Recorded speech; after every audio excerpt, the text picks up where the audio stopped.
Hello to all of the artists in 5th and 6th grade from all of our Seton Catholic schools. So this is the second of 2 classes for this project. I hope you have with you your drawing. You should have your nameplate drawing where you use some type of block lettering or some type of fancy lettering that you can use now to add color to. So this is a picture and a project that will take 2 classes. So I hope you brought this along with you. As you can see, mine, I did use guidelines. At some point in my, I'm just gonna use this to demonstrate the colors. So I will eventually want to erase these guidelines kind of around the letters, but I did leave them there to show you that they were there, that I used them to begin with. So what we're going to do today, like I said, is we're going to add color with colored pencils. So these are 5, I'm going to give you 5 techniques, and they're all rather simple techniques, but you should kind of enjoy trying them out and using them. They are easy enough for anybody to use, but they make using colored pencils a little more advanced. So norms for art class. I'd like you to make sure your space is your own. So that could mean putting on some headphones, clearing your work area so that you've got a little area to spread out. Maybe working a little bit later in the evening when things have calmed down. I know in my house that's a better time to work for everybody. I like to use headphones also. So headphones sometimes clear out the other noise and allow me to focus a little bit, putting music on that I enjoy and trying to get into my own world. Don't seek out perfection, be flexible. We talked about this last time, and I talk about this a lot because art is more about being flexible than it is about being perfect. So work, and that feeds right into the third point that I have here, which is work with your mistakes, don't work against them.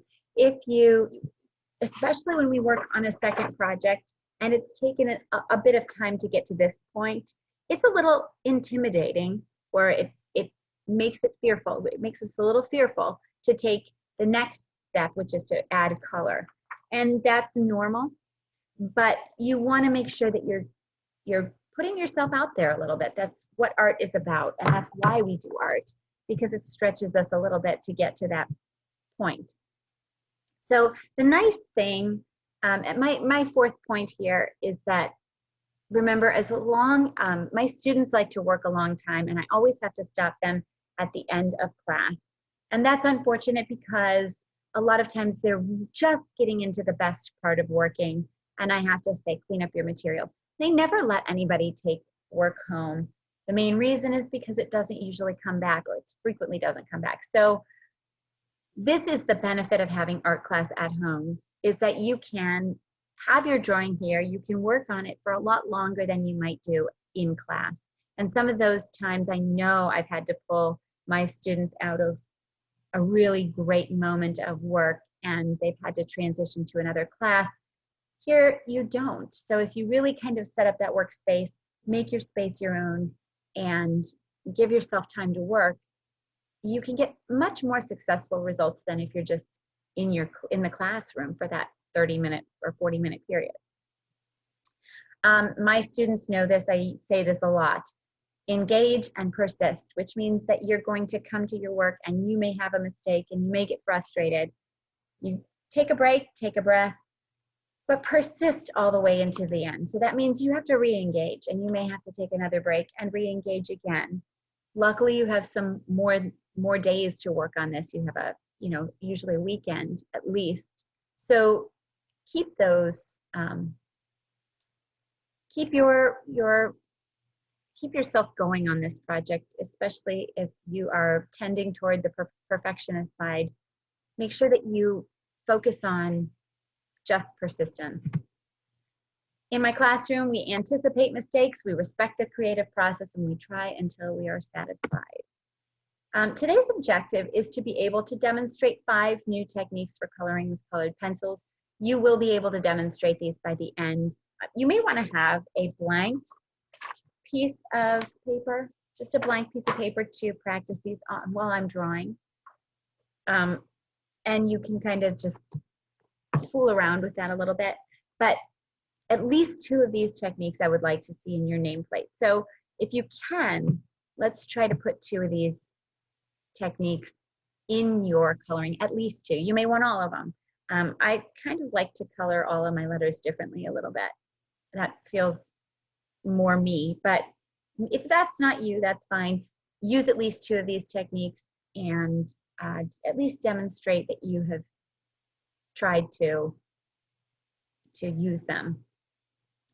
What you will need for today, you will need a handful of colored pencils. You probably don't need that many. I'd like a couple of colors at least.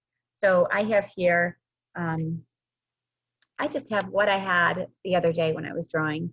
I have 2 blues and orange. Blue and orange are complementary colors. I'm going to remind you of that. You may not know what that means. I'm not going to go into that, but remember, maybe it's going to spark some old discussions in your mind. I have a purple, I have a red, I have a green. So green and red are also complementary colors. So I have these colors. I have my graphite pencil with an eraser. I sometimes prefer an eraser on a pencil because it tends to have a little more ability to get into tight spots, which you don't always have with a handheld eraser. So, and I also have a pencil sharpener. I have a little handheld pencil sharpener. If you have an electric pencil sharpener, you're going to want to make sure you take a tissue or some paper towel and wipe out the inside, tap it out, make sure that it's really clean, as clean as you can get. Don't use water, but as clean as you can get by kind of tapping it out. What we're going to do is at some point in time, one of our techniques is using the shavings of your pencils. So if you don't have a handheld pencil sharpener, you can use any pencil sharpener. You just don't want to have a bunch of different colors in your pencil shavings. So the 5 techniques, I'll just name them right now and then we'll get set and I will change my camera so that you can see these. The 5 techniques, I call them sharp tip coloring, which is just like it sounds. You need a sharp tip on your pencil. Cross hatching, color blending, line gradients, and pencil shaving. So I'm going to get my paper set up. I have my drawing here. And I also, just to set you up as well, I have a couple of sheets of blank paper underneath my paper. It kind of gives a softness to the surface of my paper. It's softer than just the hard table. So if putting these down also, if there's some dust on the table, all of my coloring will be a lot smoother. I used to color at home a lot on my parents' table, and when I was your age, and their table had all of these little bumps on it, and I used to get really frustrated every time I color because it was like doing a rubbing, where I would get this texture of the table coming through, the wood grain, the little, dents or nicks, or anything that was kind of in the table would show up in my coloring. So that could get frustrating. So if you are like me and you want a softer and more even tone, this is one way to do it. So stack up a couple of plain pieces of paper and then put your nameplate on top of that. Okay, we'll move to my other camera and I will see you guys in just a second. Okay, so here I have 2 pencils just for demonstration purposes. I want you to take a look at the tips of both of these pencils. Okay, clearly this is the sharp tip and this is the dull tip. This is obviously a dull tip, but this is sharp and will only stay sharp for a short amount of time before I have to sharpen it again. So you won't get this dull ever. Probably when you're coloring with a sharp tip coloring method, it'll probably get really irritating pretty quickly. So you are going to sharpen your pencil pretty frequently during this process. So we'll start with a really sharp pencil. I'm going to pick the B, and I've got this purple pencil, and I'm just going to sort of start coloring. And the nice thing about the sharp tip is that it colors more evenly than if you use a dull tip. So it covers evenly, it doesn't get too dark, and it is easy, it glides really nicely over the paper. So my hand pressure is a little bit different. It's not quite as sensitive to hand pressure, but I can see now already it's very subtle. But if I turn the pencil around, you can see where it's getting a softer side. So in order to keep my tip really sharp, I'm going to kind of rotate my pencil. When I feel it getting just a little bit dull, I want to have these, I'm going to make it dull intentionally just so you can see. I'm going to color a little bit too long on one side so that the pencil itself, the lead becomes really dull. And this is sharp, probably just starting to get dull enough that it's not as easy to control. So I have to, if you can see this flat edge on the bottom, it is a little bit difficult to see, but if you can see how the edge, when I turn it, when I rotate that pencil, becomes sharper. The line here is much different than the line I get when I'm on this side. So this is a dull line, and this is a sharp line. So just rotating that pencil to keep the tip sharp is really important in this method. So the sharp tip allows you to have a lot of control. It allows you to color in a lot of different directions without them really making too many strange marks. But the trick is, again, to keep rotating that pencil so you're always on a really sharp tip. And as you do that, a tip will probably only last for one letter. And then you need to go back and sharpen that pencil again if you start with a new letter. So keeping that tip smooth keeping the tip sharp allows a really smooth coverage, and your letters are pretty even, and it's a really nice way. The point also can get into little nooks and crannies that a dull edge would not be able to. So, okay, that's the first method.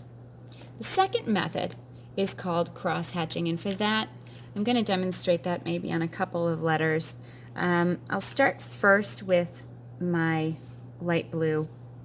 Cross-hatching is essentially, it's sort of what it sounds like. Hatching sounds sort of like chopping, and really it's just a series of sort of choppy straight lines, and cross means that they crisscross. So that's really, it's a way to color using different strokes of your pencil. So I'll show you on the letter how that looks. I'm going to kind of match them to this angle right here. I have this unique angle right there. So I'm going to match them to this angle, my first set of strokes. So as I color in here, I'm going to take two sections. One is this part of the letter, and then I'll finish up here on this part of the letter. Okay, and now I have them all going the same way, and then I'm going to choose another direction. I'm going to go not quite straight up and down for this one. And I'm just drawing straight lines.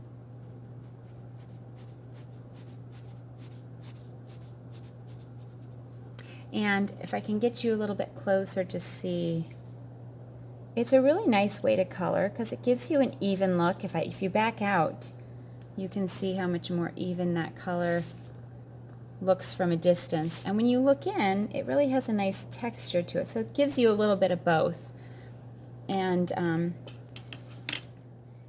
as it just, all it really takes for you is to have one, they don't even have to be that perfect across the page. You just have to have one line. All you have to worry about is drawing one line at a time. And that's sort of the nice part about this. Again, I like it when those lines are sharper. So as you notice, I'm kind of turning my pencil, just like I did in the sharp tip coloring method, to keep those lines nice and sharp. And then I'm going to draw them on this side too. And now I'll come in here and crisscross with my other lines. And I keep these going the same direction. Now you can be even more detailed with these, and you can draw closer, tighter lines. You can overlap even more lines and get a more colored in shape, but it's not, the process is no different than the way I just demonstrated it. So it's just the same process, maybe a couple times over. So if I do it over again, I still get this even. I'll zoom in again for you, or move it in for you again so you can see that. You know, this again is a little more, a little smoother. Again, my letters aren't very smooth. I just sketched these in. So this is kind of a nice way. I really like the way this looks. It's kind of choppy, a little bit like my letters, sketchy, kind of like my letters are. So sometimes this soft method doesn't always look as great with such a sketched in letter. Okay, so that is cross hatching. My third kind of coloring is called color blending, and for that maybe we'll color in orange. I'll use I have a sharp tip, and I'm just going to color this in with the sharp tip coloring method. And again, with the sharp tip coloring method, you get a really nice even coloring. I'm not exactly sure where that line I'm supposed to color because I kind of just sketched it in. So the nice thing is I get to choose now. So the sharp tip coloring method is pretty quick. It's pretty easy. And what I'm going to do is this is the color blending method. So what I'm going to end up doing is, oops, you could see how flat my pencil tip got there. So really it's better if I rotate my pencil and get that nice sharp line. I'm actually running out of sharp edges because this is a bigger letter than that B was, and they go quickly. You can even see. Just look at how dull that pencil tip is getting. So even though I am turning it, I'm still running out of sharp tip.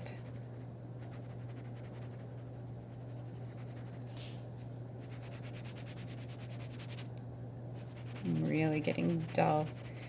You get a little finicky about this. You can get a little choosy about your pencil tips after you use this method for a little while. I certainly can.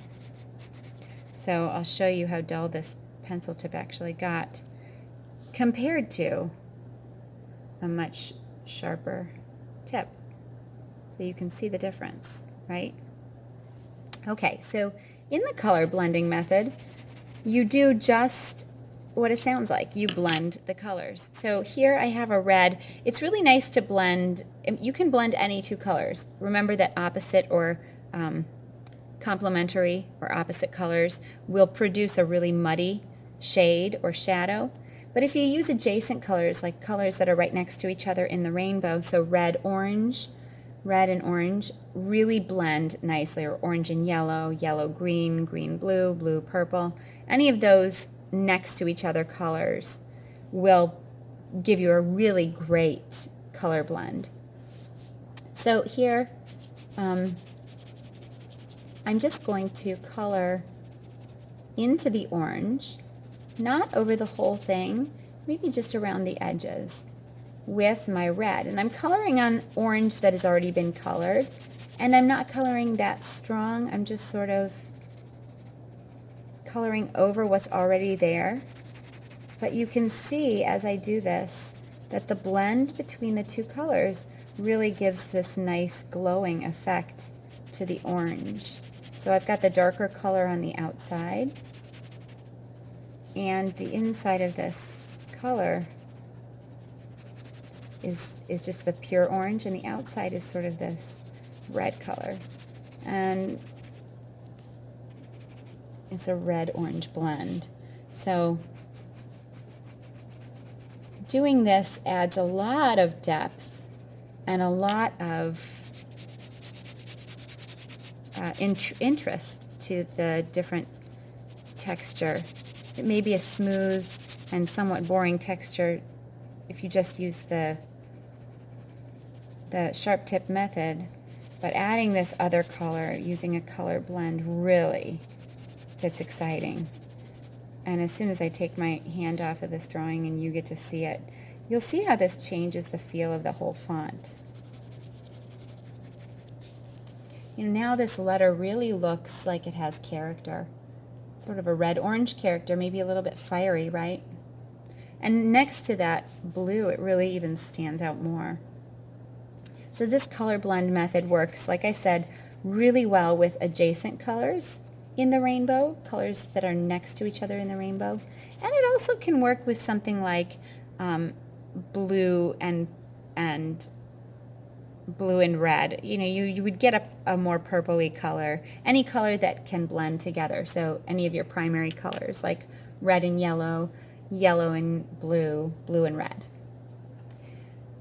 And my fourth technique is called line gradients. So to do this, I'm going to make sure I'm going to use my M. I'm going to erase these lines. I really don't want these in here at all. I'm going to kind of clear out some of the space in this letter.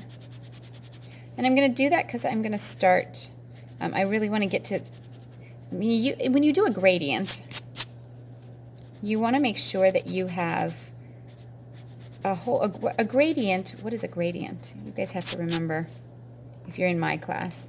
You want to go the whole spectrum from dark to light. So I'm just going to show right here. You are going to start with dark and you move lighter as you go on. So the reason I'm erasing some of these graphite pencil marks is that I want to go all the way to white. I don't want to actually stop at the lightest blue.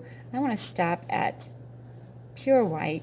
So I'm erasing all of my lines in here and any extra dust so that I can actually end at pure white paper.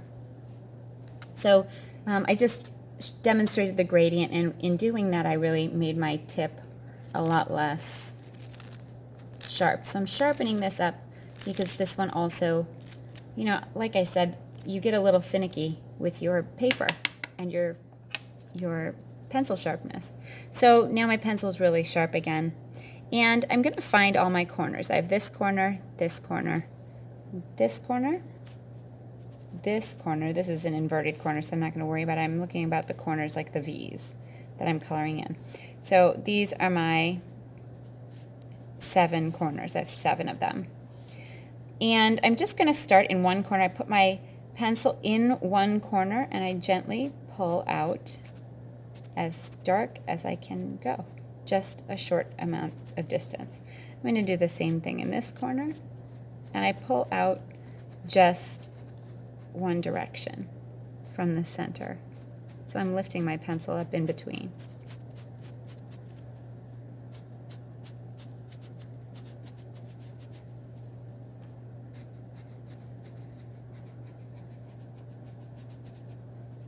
And the trick is I have to rotate my pencil because it's hard to get really dark if your pencil tip is not sharp. So the darkest is the first one in my gradient.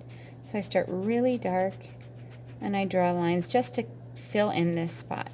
Now the second set of lines I'm going to draw are going to be a little bit lighter, not much, but they're going to be a little bit lighter and they're going to extend out this way. So a little bit less pressure from my hands, and they're going to extend out here. Now down at the bottom, you can see they're going to run into each other. And they make a little cross hatching down there in a way, which is just fine.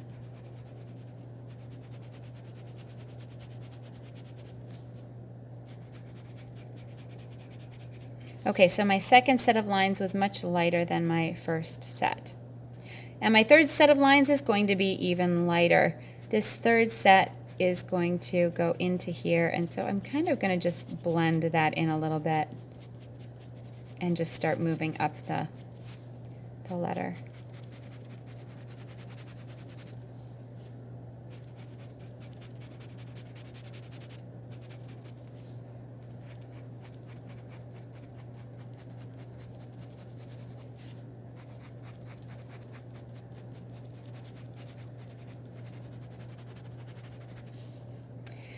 And then my fourth line will be, my fourth set of lines will be really light. And that will be my last set of lines, as you can see, because there's just barely some white in between.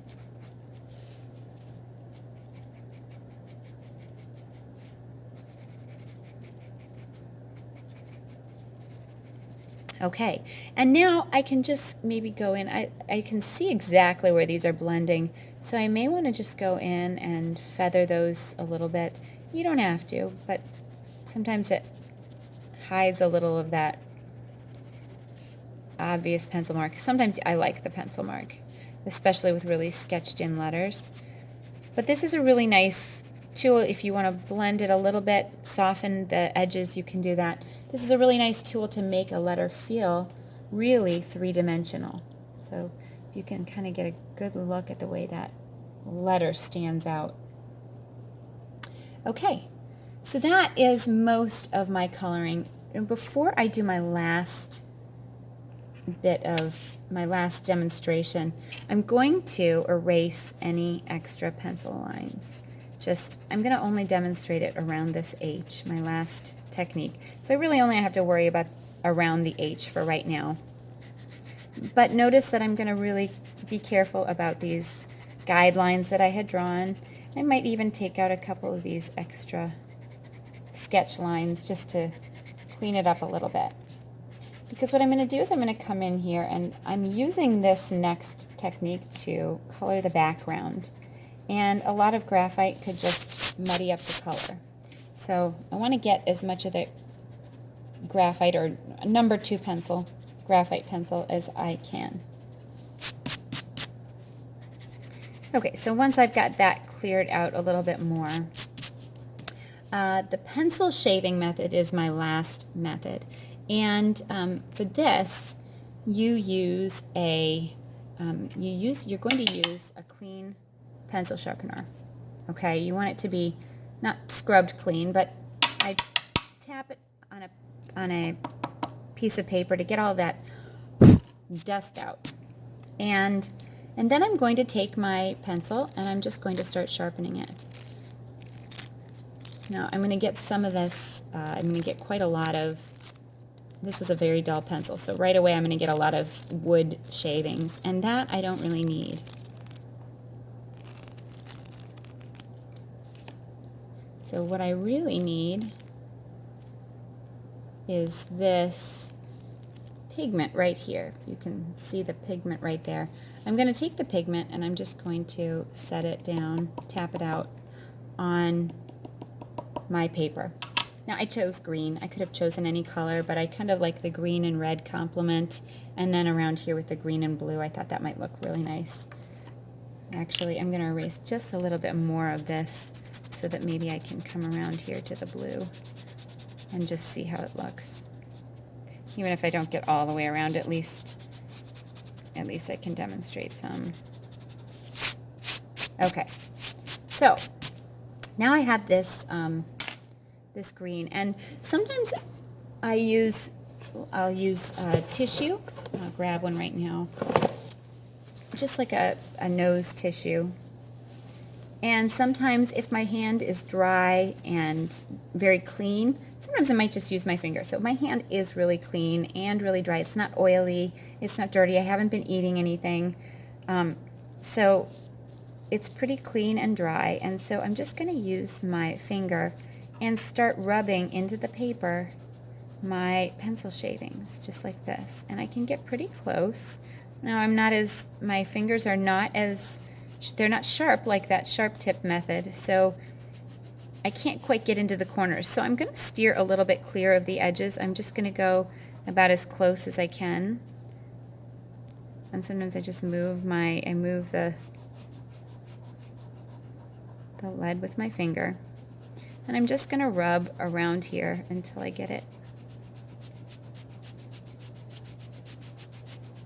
filled in. So you can see how this is looking a little bit. You know, circles will give you a nice even cover. And here I can go Now see, if I left all that graphite, like over here, I'm just going to show you what happens when you rub graphite. The graphite would pull down and would be sort of like that effect. So it was nice that I got all of that graphite out of the way. And I'm going to kind of rub in here and up around here. Then I can kind of go over this to get in there. Now I have a little bit more here. Let's see if this will give me enough. But this is a great way to fill in a background, and so that you have a really nice, smooth, even colored background. And if you don't want it even colored, I mean, you can do some really neat things like, you know, using that color blend method with pencil shavings. So I could get some more pencil shavings in another color, you know, like an adjacent color to the green, like a blue. So this is what that looks like, and I'm going to back you up a little bit so you can kind of see how that looks. Sort of an ombre effect. But if I add, you know, just to give you a little bit more possibility, I can add a little bit of blue, maybe even, and just like I did with the color blend effect, that blue will overlap the green just a little bit. I get some of those wood pieces out of there. Will overlap the green, and it will kind of enrich this effect. And then I can go out here, and then the blue is by itself. But here, in this part where it overlaps, you get a really nice combined effect.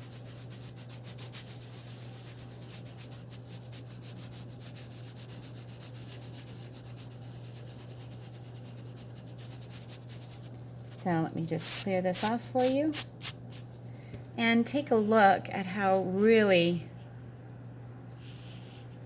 nice this whole thing is starting to look. I'm not going to finish this, I don't think, but I definitely would like you to finish yours. Maybe I'll finish this and put it up behind me in my next video. But you can see how this really can enrich any drawing you do by giving you a whole lot of different techniques, to ways to use the colored pencil that aren't just coloring in like you're using a crayon. Now that you guys are in 5th and 6th grade, this is a little more finesse and a little more detail work for you. So I hope you have fun with this, and I hope it really enriches the way you see colored pencils. They are not just a simple coloring medium. They really have a lot of nice qualities that enable them to be used in some really unique ways that are sort of like pencils, but sort of also like crayons, or maybe even a little bit like paint. So what I will do is I'm going to put a slideshow together, or a blank slideshow, and when you are finished, you will just upload your drawing to a blank slide, sort of like you did for religion class. And hopefully we can collect enough of a gallery so that we can see each other's different ways that we used colored pencils, the different kinds of lettering we chose, and it will be nice just to see other people's names. So have a great rest of your week. I am really looking forward to seeing your colored nameplate. At some point, I'll try to finish this and get it up there for you. But until then, I would like to see yours, and hopefully you can get that posted by the end of the week. Have a great afternoon, and I will see you next week. Bye.